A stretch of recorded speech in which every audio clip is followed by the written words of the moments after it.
the Lord?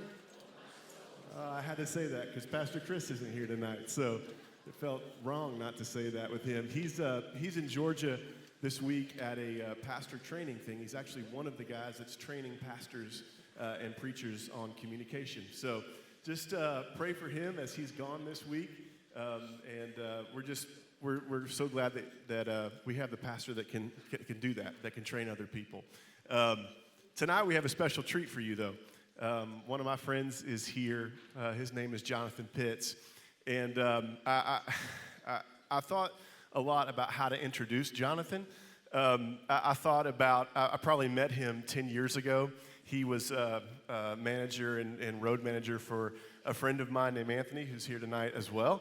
And I'll never forget what Anthony said about Jonathan. Jonathan was one of the guys that would make the phone calls to events that Anthony was going to go to. He would advance those dates and eventually be on site at the event or the church, doing a lot of the work and communication. And I remember Anthony saying, the reason that I have him do that is because I can't make a better first impression than him. And I thought, wow, what a compliment to be said about you, that he's the best first impression that I can make. I was on the road with him for a little while. We got a chance to spend some time traveling a little bit together. I was really excited when I got a phone call about a year ago, maybe a little bit less than that.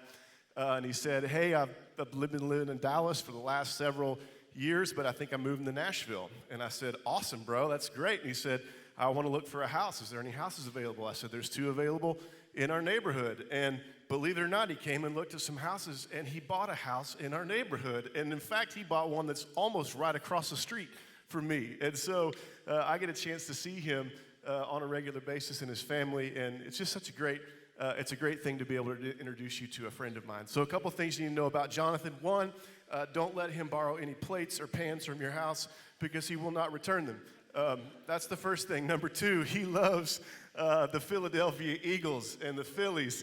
Even if they're playing the Titans, the Eagles are playing the Titans. Number 3, he is not afraid to rock a Bose Bluetooth headset while he's talking on the cell phone. I love that about Jonathan. But I think he is one of the best first impressions, maybe that the term Christian can make. So will you please welcome my friend, executive pastor at Church of the City, Jonathan Pitts.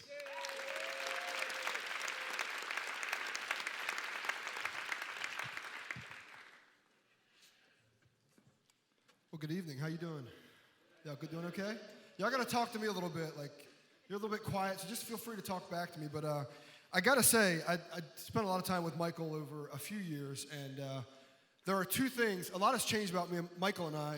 One, we're a lot older than we were when we were doing all that. But the other 2 things have not changed. Michael, one, is still the pickiest eater I know. Incredibly picky eater. I don't know if you've eaten with him before, but he's picky. And 2, he's one of the most godly men and humble men I know. So just want to thank you for having me out tonight, Michael. Really appreciate it. Where do I start? Well, I'm glad to be with you guys tonight. Michael mentioned I'm a pastor at Church of the City in Franklin. I've been there for about 7 months now, and it's been a great joy for the last 7 months just to be on staff there and be a part of that team. And I'm thankful to be on the stage. I'm really humbled, to be honest with you. I only came in this room one other time, and it must have been, 10 years ago. So anyway, just glad to be here and humbled, and thankful to Michael for just trusting me to be up here. But I want to share with you tonight a little bit about my story, and my prayer and my hope is that the few short minutes that I share would both bring you courage, bring you joy, but also give you perspective. And, honestly, I'd give anything not to be on this stage tonight. You'll hear a little bit more about that, but I'm glad to be here, and I'm just praying my story will speak to you. Before I share my story, if you guys don't mind just standing with me as we read God's word together. I'll be reading from Philippians chapter 4, verse 10 through 14. And this is Paul speaking. He says, I rejoiced greatly in the Lord that at last you renewed your concern for me. Indeed, you were concerned, but you had no opportunity to show it. I'm not saying this because I am in need, for I've learned to be content, whatever the circumstances. I know what it is to be in need, and I know what it is to have plenty. I've learned the secret of being content in any and every situation, whether well-fed or hungry, whether living in plenty or in want. I can do all things through him who gives me strength. I'll read that again. I can do all things through him who gives me strength. Yet it was good for you to share in my troubles. You You guys may be seated. It's Philippians 4:10 through 14. So just to share a little bit, I'll back up to about maybe a month after Michael and I moved into the neighborhood, or a couple weeks after I moved in. It was 8 months ago tomorrow, and my wife Winter and I were dreaming about our next phase in life. We were celebrating our 15-year anniversary, and it was a normal Wednesday, just like any other Wednesday. You can actually put a picture of my wife up there. Her name is Winter, and actually that's the wrong picture. There's a picture, big picture of her. There she is. Beautiful girl, beautiful girl. Actually, Anthony's cousin as well, first cousin. And honestly, like I pulled off the biggest surprise of my entire life, and Winter loved being surprised. The problem was, in my life, I wasn't really good at surprising her. Most of my attempts ended really early, like, for example, the time where I went to propose to her, and I wanted to propose to her in a hot air balloon, so I ordered a hot air balloon and went to Baltimore, where she was from, to do that, and I had my sisters kind of create this sign that said, "Will you marry me?" But unfortunately, the wind was blowing that day, like over 15 miles an hour, so they had to cancel the trip. So instead of waiting until the next day, I actually just proposed to her in her grandmother's row home in Baltimore City at the bottom of the steps at 11 o'clock at night, and it was incredibly not surprising, and it was not my best foot forward. Or I could talk about the time where I gave her all of her Christmas gifts on Christmas Eve, which actually happened year after year after year until my girls were old enough to force me into waiting until Christmas morning. And man, I love my wife and always had good intentions. But thankfully, by God's grace, 8 months ago, tomorrow, I was able to pull off the biggest surprise I'd ever pulled off. And it started with a personal shopping trip to Ever-Eve. I don't know how many of you guys have kids, but Ever-Eve is a store with personal shoppers for moms, and it was a store that Winter loved, so I took her to the store, Ever-Eve, and I was really big on fussing at Winter about spending money and buying clothes and things like that, and as I grew and matured, I got better at not doing that, but I actually took her to Ever-Eve on our 15-year anniversary and said, I'm not going to fuss at her about buying things. So I'm going to 3 or 4 outfits. It's not the cheapest store in the world, but I said, let's go ahead and do that, and so it took her with a personal shopper. She shopped, and she just had this expression of joy on her face that I'll never forget. And from there, we went on to have a steak dinner together. We shared this tomahawk ribeye, bone-in ribeye that I'll never forget. I'm big on steaks, and it was one of the best. We said the best that we'd ever had together. And from there, I'd actually take her. There's some photos you can throw up there. I took her to this mansion, oh so randomly. And it was a mansion that the ministry that I worked for at the time, they still own. It's like a studio. And on our 15-year anniversary, June 27th, 2003, I'd have a dessert set up where chocolate chip cookie dough ice cream was her favorite dessert, and she'd melt it in the microwave, which I thought was really disgusting, but over the 15 years of our marriage, it grew on me. And so chocolate chip cookie dough ice cream and dessert, we came in, we went to this house. I said I had to turn the lights off because one of my staff forgot to turn the lights off. And so we go in, and it's candlelit, and there's this beautiful ambiance, lighting around, and we would sit down and have dessert together while music is playing. And then at one point, while the music is playing, the music stops. And I just say to her, will you share this dance with me? And she's just looking at me like, what is this dude doing? And so there was a song I'd heard. It's Caleb and Kelsey. I don't know if you guys are familiar with them, but they were kind of a newer couple to me that I'd listened to their music, and they had this mashup called From This Moment and Still the One. And for whatever reason, I was like, I know I want to dance with my wife to this song. And so I told a creative friend of mine that I wanted to do that, and he basically helped me set this night up to do this. And we danced to this song. And honestly, it's the best surprise I ever pulled off. And there were a few things that were clear in that moment. First, Winter felt as loved as she'd ever felt. I was growing in my ability to love her well. And one of the joys I have is capturing that moment because I see the smile on her face. And for once, I nailed a surprise, and I still have a lot of pride in my heart for doing that. But more than anything else, God allowed me to capture a moment in time that I'll never forget. You know, Winter and I really had everything in front of us, and just 2 weeks after that night, we were moving to Franklin to start our new life. That August, I was starting my new role at Church of the City in Franklin. I just left another prominent ministry, so Anthony's dad's ministry, The Urban Alternative. Dr. Tony Evans is a voice a lot of you probably heard on radio. I ran that ministry for 7 years, and that was really the joy of my life, and I was moving out of that season into the one I'm in now. And I guess I would say I was experiencing some ministry success, and if you can call that a thing. But Winter, if I was experiencing success, Winter was just beginning to shine bright, really bright. And Winter had spent the last 7 years of her life investing in our girls, and we have 4 daughters, and she was investing in our girls by building a ministry and a magazine called For Girls Like You. which is still a ministry. It's a ministry for girls, tween girls and their parents. And her magazine currently reaches about 10,000 girls every 2 months. And God was just using that and would grow that and would allow her to publish 10 books in a 5-year span. It's like she hit her ministry stride, the thing that God had called her to, and she began just to be a workhorse for the kingdom of God. And it was a beautiful thing to watch and something that I was excited to be a part of and help her with. And her speaking career was beginning to pick up, and she was really at the top of her game. And I don't say any of that to brag on Winter. I honestly say all that to just brag on the God who took a girl from the inner city streets of Baltimore, a girl with a drug-addicted father, a girl raised by a single mom and a grandmother who literally raised her on prayer, and began to use her as a voice to the next generation of girls and women, starting with our 4, and it would grow tentacles from there to thousands more. And honestly, Nashville seemed like just a God-ordained place for us to be because for me, I was moving into a role where I always wanted to shepherd, and it just seemed like a neat opportunity for me to come and shepherd. But for Winter's ministry, it seemed like this merger of, let's just call it the fusion of the creativity that's here plus just all the talent that God brings here. We thought God was just strategically placing us here for a new season for her ministry as well. But in addition to that, we were just really excited for our girls. We've got four beautiful girls. They were starting in a new school, new opportunities. We were excited as a family. If you can throw the picture up of my girls there, I'd love to show them off. My oldest daughter, Alina, she was actually supposed to be here tonight, and she was going to sing after me, but she's got a terrible migraine, so please keep her in prayer. My other 3, Caitlin in the maroon jacket, and then she's 12, and then Cameron and Olivia in the pink and the black are my twins, and 3 of them are sitting up here, so you can say hi to them tonight. But they're the joy and pride of my life. But everything was new and everything was in front of us. And we had moved into our new home, which Michael talked about. You can throw a picture of that up there.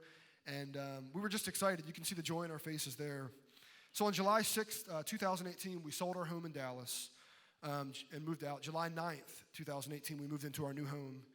And after that, we traveled some. We went on a family vacation to Iowa for a week where my mom's family is from. Then we went back to Dallas for 1 more week. I was finishing up my role at the Urban Alternative, and Winter was actually finishing her last book, ironically called I Am Yours, a prayer book for girls. And that title would foreshadow her days ahead. And those words would also serve as a reminder to me and to our girls that we serve a real and tangible God who looks after his own. But on July 24th, 2018, the week before we were supposed to come back here, we were writing a marriage book called Emptied that we were turning into the publisher. And at 3:45 on July 24th, 2018, I turned in the final edited manuscript of that book and went home with much excitement. My girls were getting ready for camp, and I was going home just to meet my wife so my wife could actually just finish writing that book. And she was kind of a little bit stressed out just to get that done, and I wanted to get home and help her. And so 3:45, I turned in that edited manuscript of the marriage book, and I'd come home, and about 4 hours later, at about 7:45, while Winter was taking a nap, which she was very fond of doing, she would breathe her last breath. And her heart would stop, and she'd gracefully leave this earth with little fight.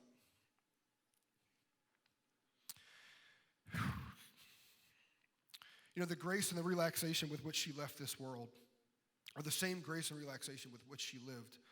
And, she was a relaxed girl. She was not easily bothered by anything, as Anthony can attest to and Michael can a little bit. She was drama-free, and she was one of those girls that what you saw was what you got. Like, there was nothing hidden. There was no agendas. What you saw was what she got. And she trusted God for miracles and knew well and good that her entire life was a miracle. I mean, she'd look back over her life and see God's sovereign hand every step of the way. And in the minutes and the days and the months to follow, I would find myself having to make an incredibly difficult decision. And that would boil down to a couple of different questions, the first of which was, do I trust God or do I freak out? Do I put my hope in him or do I give up hope altogether? Honestly, at the time, both of those options seemed reasonable. I don't know if you've been there.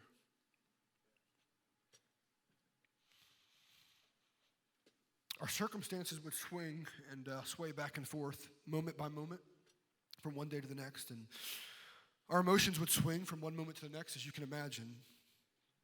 And my soul would intuitively ask itself that same question. And I've described it really as this paradox, this gap, this wide gap between what my flesh wanted and what my soul knew. And the question was, would I put into practice what I've read and heard all my life?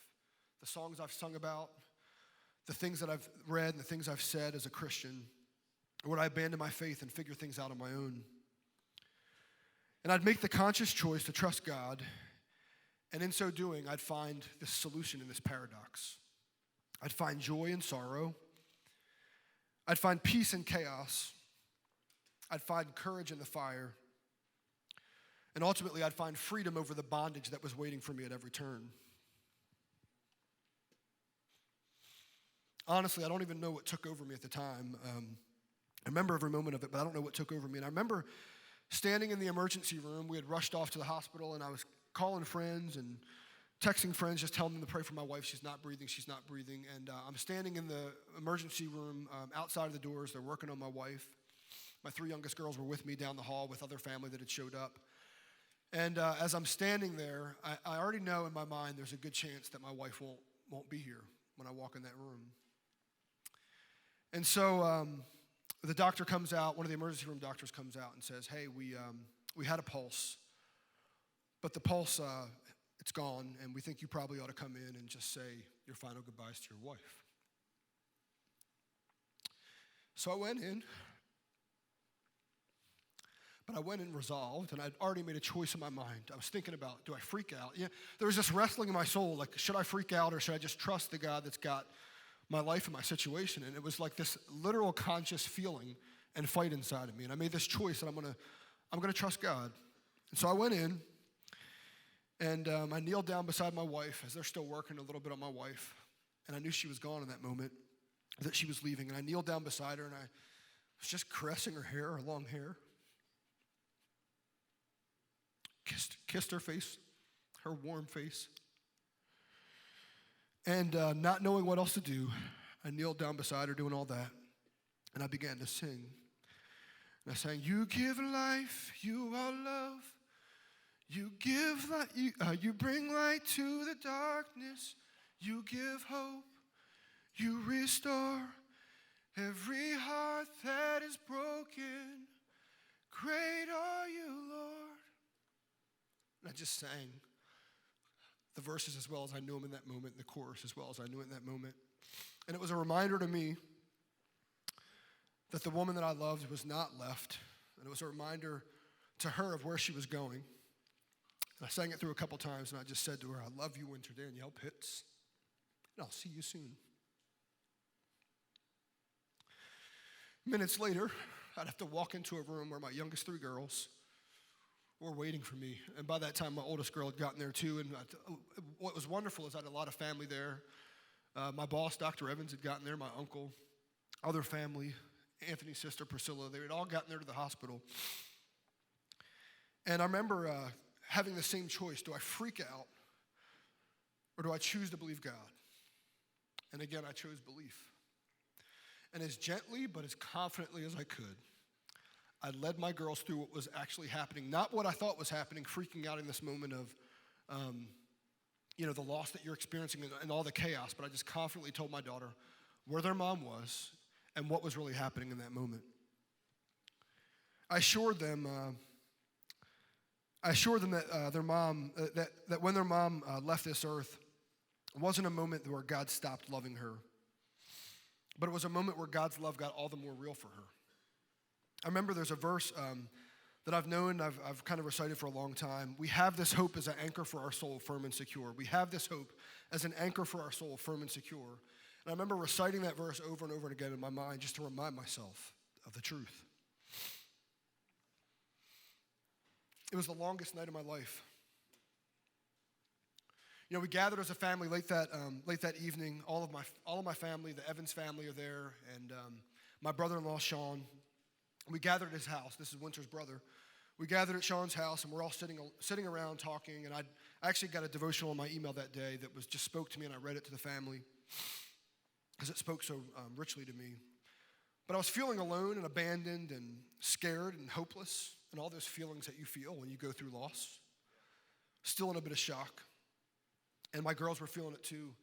And so for a moment, we stepped away from all that, and we just stepped into the guest room at my brother-in-law's house.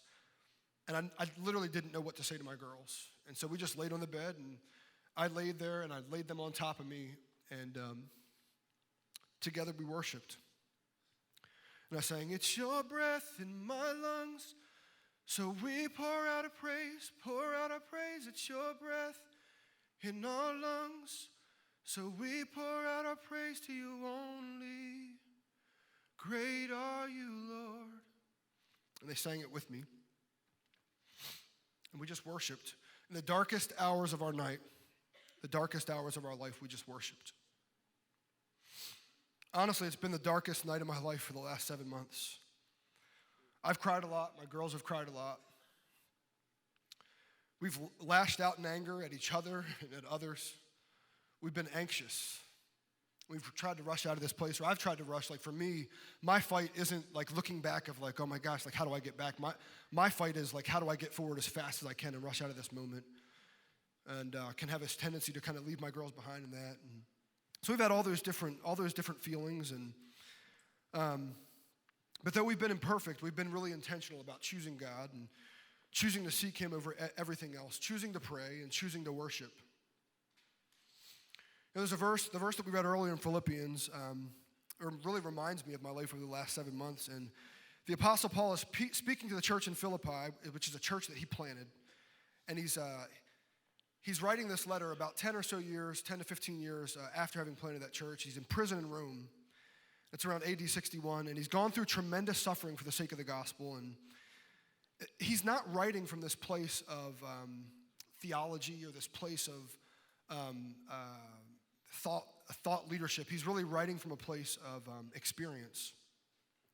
And Paul says he's learned the secret of living in the paradox, the secret to being content in that gap between like the reality that you're going through and really what God is doing. It's a place of decision making, and Paul, he calls it like this place of need or having plenty, or this place of being well fed or being hungry, or this place of living in plenty or living in want. And he says this, he talks about the secret, and the secret really isn't a secret. If you read any of Paul's writings, you'll know it's not a secret. But the verse that sticks out is Philippians 4:13, and it's a cliche verse. It's one of those verses that we put on bumper stickers or on our coffee mugs. And the verse is, I can do all this through Him who gives me strength. I can do all this through Him who gives me strength. But what Paul is doing is he's not sharing this ethereally. It's not a theory in his mind, and it's not like this otherworldly kind of thing. He's speaking from experience. And there's a story that I think about of Paul and Silas. When Paul and Silas plant this church in Philippi, about 10 years earlier, maybe 15 years earlier than writing this letter, Paul and Silas, they bring this woman Lydia to Christ, and people are just getting saved in the city. And then there's a slave girl that comes to Jesus in the middle of what's happening. And the slave girl's master is not happy because she actually practices magic and fortune telling. And when she comes to Christ, she just makes this decision she's not going to do that anymore. And the slave owner just realizes, I'm going to stop making money. And so the slave owner basically just riles up people in the city, and they basically throw Paul and Silas into jail. And Paul and Silas are in the jail, and they're being guarded. And I'm imagining Paul and Silas are in prison in the dark of night, probably thinking they're going to lose their lives, and it being in this paradox and trying to figure out what they're going to do. And you think, maybe will they freak out? Like, what are they going to do? And they could get angry, they could get fearful, they can get rage. Like, what are all these emotions? We've all had these emotions when we're faced with trouble or anxiety or worry or fear. And sitting in this prison, Paul and Silas begin to pray and sing hymns of praise to God. They push into the presence of God, and I'm sure in one of the darkest hours of their life, instead of freaking out, instead of going crazy, they begin to pray and worship God for who He is and what they know He can do. Regardless of what happens, they know that God will make things right. And not surprisingly, God meets them miraculously. The earthquake comes. Some of you know this story. There's an earthquake that comes, and the prison shakes, and the chains fall off of them that are binding them. And there's a guard watching that sees them, and he sees this happening, and he knows when all this happens, he's thinking they're going to escape and they're going to leave. And so him beginning to think about freaking out, he basically pulls his sword out, and he's about to fall on his sword. And Paul and Silas run up to him and just tell him, like, don't do it, we're still here. And instead of freaking out, Paul and Silas worship and they pray. And instead of basically trying to run from their circumstances, they stay in the very circumstance they're in. And so this prison guard, like looking at this and looking at their faith, he basically says, men of God, like, what must I do to be saved? Like, what must I do?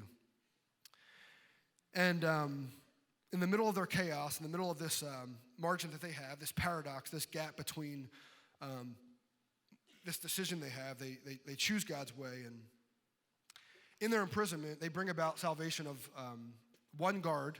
They bring salvation to one guard, and probably many more than that after that from that one guy. And it turns out that God had purpose for their pain. And it turns out that the plans that were terrible circumstances for them was a circumstance that God was going to use. So when Paul says, I can do all this, when he pens, I can do all this through him who gives me strength, Paul is not talking about something that he does not know. He's speaking from experience. And God, through Paul, is bidding me and you and inviting me and you into that same experience. In verse 6, a little bit earlier from the verses we read, Paul tells us, he's basically, this whole chapter, Paul's telling us how to deal with anxiety and worry and fear and all these different things that we face as believers. And he basically makes a statement. He says to them, by prayer and petition, make your requests known to God. Prayer and petition.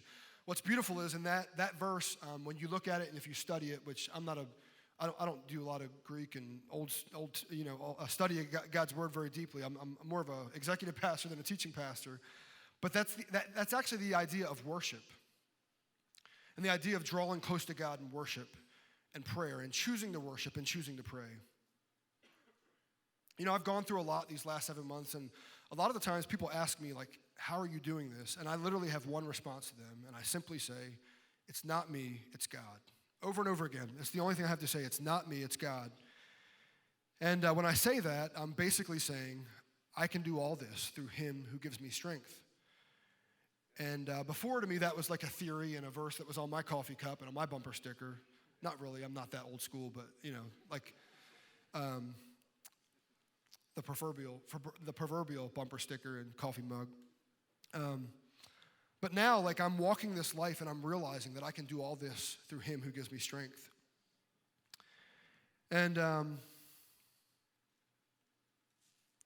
it's been worship, and it's been my connection to God that's gotten me through this. And it's been a lot of prayer and a lot of worship on dark nights. I loved us, like when we were just singing there, we're worshiping God and we're praising God. And I know a lot of you guys are going through really dark stuff. Some of it, most of it, significant. And mine is obviously extreme to me, but yours is just as extreme to you. And what I've discovered in this journey is that loss is loss and loss, and pain is pain is pain, and struggle is struggle is struggle. And we're all facing it. And if you're not facing it, you're headed in that direction. And I can't change your circumstances, but I can assure you of one thing.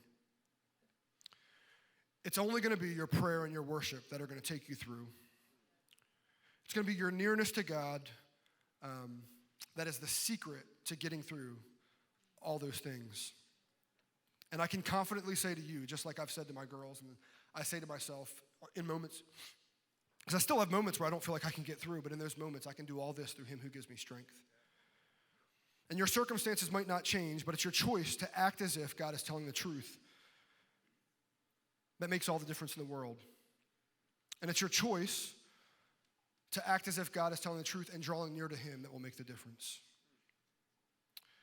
I'd like to leave you with a quote from Hudson Taylor. Hudson Taylor was a missionary in China, and he has this quote that's just struck me. And I think it'll speak to you just like it's spoken to me. And he says, I am no longer anxious about anything, as I realize the Lord is able to carry out his will, and his will is mine. It makes no matter where he places me or how. That is rather for him to consider than for me. For in the easiest positions, he must give me his grace. And in the most difficult, his grace is sufficient. My prayer for me and my prayer for you today is that in your anxieties and your worries and your fears and your loss and your struggle and your pain, that God's grace will be literally the thing that basically brings that paradox, that gap between how you feel and the reality of God, what God is doing, that grace will kind of bring the two together, and that's where you'll find solace and peace and rest and assurance and hope. I appreciate your time, and I'm going to invite Michael Boggs back up. Michael is going to just do a little reflection time in prayer. But I thank you guys for just allowing me to share for a few moments with you guys tonight.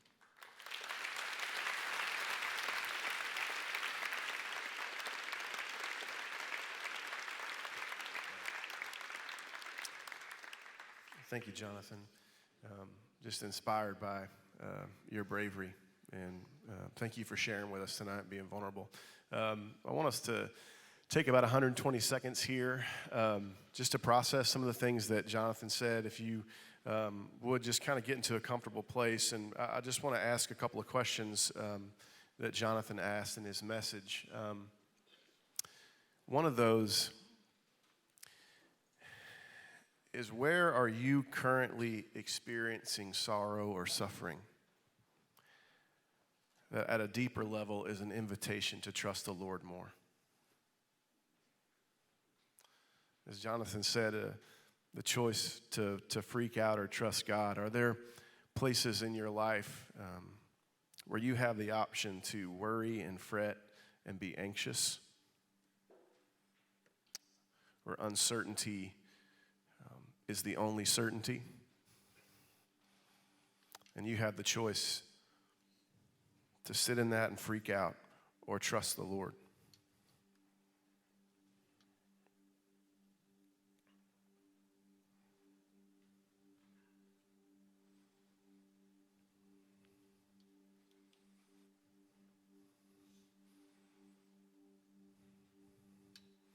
And for some of you tonight, maybe a good first step is for you to do the same thing that Jonathan did with his family, and that's to stare into the middle of your darkness and sing at it. To proclaim God's truth even amidst difficulty. So let's take a few minutes and process some of that.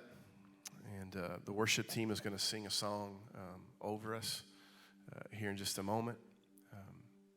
And then we're going to get a chance to worship together again. Let's take 120 seconds and reflect.